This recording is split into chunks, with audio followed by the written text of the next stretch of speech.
Welcome to Dreamwings। अगर आपके सामने एक ऐसी किताब आ जाए जो आपको अनंत शक्ति दे, लेकिन उसके बदले आपकी सबसे कीमती चीज छीन ले, तो क्या आप उसे खोलेंगे? एलारा, एक माहिर जादुई रक्षक, एक प्राचीन किले के टूटे हुए हिस्से में एक मिशन पर थी। किला अंधेरे में डूबा हुआ था, मगर बीच में एक मेज पर एक काले और सुनहरी कवर वाली किताब रखी थी, जिसके ऊपर एक लाल चमकता हुआ निशान धड़क रहा था, जैसे वह जीवित हो। जैसे ही वह पास पहुंची, किताब ने अपने आप एक पन्ना खोल लिया। उस पर उसका अपना नाम लिखा था। मेरे यहाँ कैसे?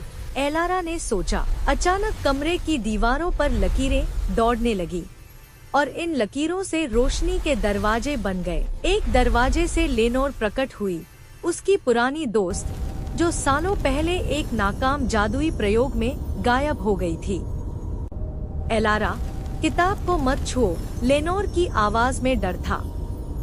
क्यों? एलारा ने सवाल किया।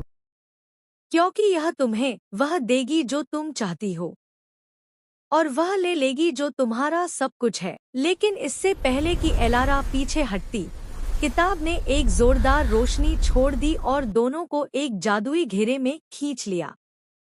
वे एक और दुनिया में पहुंच गईं। आसमान में तैरते किले, रंग बदलते पेड़ और नीचे काले धुएं में कुछ चलता हुआ।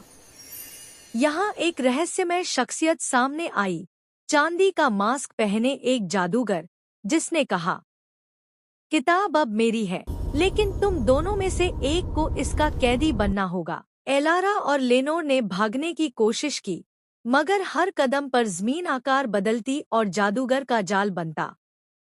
आखिरकार एलारा को एहसास हुआ कि जादूगर किताब को इस्तेमाल करके असली दुनिया पर कब्जा करना चाहता है। लेनोर असल में जादूगर के साथ मिली हुई थी और वह एलारा को धोखा देकर किताब उसके हाथ में देना चाहती थी, ताकि शाप एलारा पर लगे। असली शर्त यह थी कि जो किताब को धोखे से लेगा, वह हमेशा के लिए उसका हिस्सा बन जाएगा। जैसे ही लेनोर ने एलारा से किताब छीनी, किताब ने लेनोर को कैद कर लिया। एलारा ने मौके का फायदा उठाकर किताब को बंद किया, मगर जैसे ही उसने यह किया, जादुई दुनिया टूटने लगी। वह वापस किले में आ गई, लेकिन किताब अब भी मेज पर रखी थी और उस पर एक नया नाम लिखा था, एलारा।